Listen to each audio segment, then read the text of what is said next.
Now we're going to get some summary graphs, some box and whisker plots, and histograms for our juice data in SAS Enterprise Guide. So I'm back to the process flow here. I'm going to double click on the data icon in order to open our data again.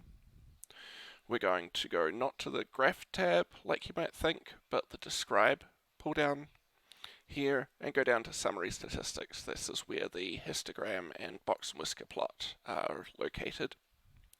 We're going to set this up just like we did to get the summary statistics. Volume is our analysis variable, and I'm going to, since we know this is a good idea now, choose nozzle as our classification variable. I won't deal with changing the statistics that we're getting this time, but now let's go down to plots. Let's check histogram and box and whisker plot.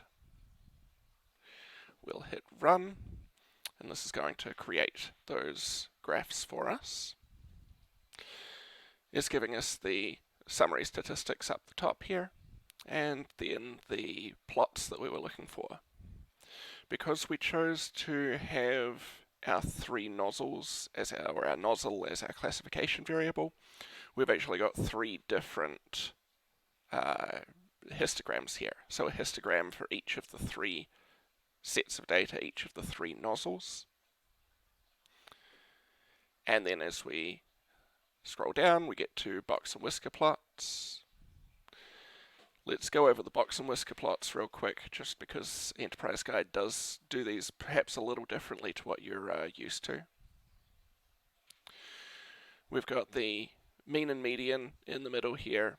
We've got the upper and lower quantile, the first and third quartiles here. This distance here within the box is our interquartile range, and so these T's coming out from the box are what's called the fence. It's a range that is 1.5 times the interquartile range. So 1.5 times this is this upper fence here and the lower fence. What this fence is used for is for identifying potential outliers in our data on the idea that the interquartile range gives a good idea of how far away from the upper and lower quartiles the minimum and maximum ought to be. When we've got these dots up here, these are observations that were outside this fence, suggesting that for nozzle 1, maybe we've got a couple of relatively extreme observations.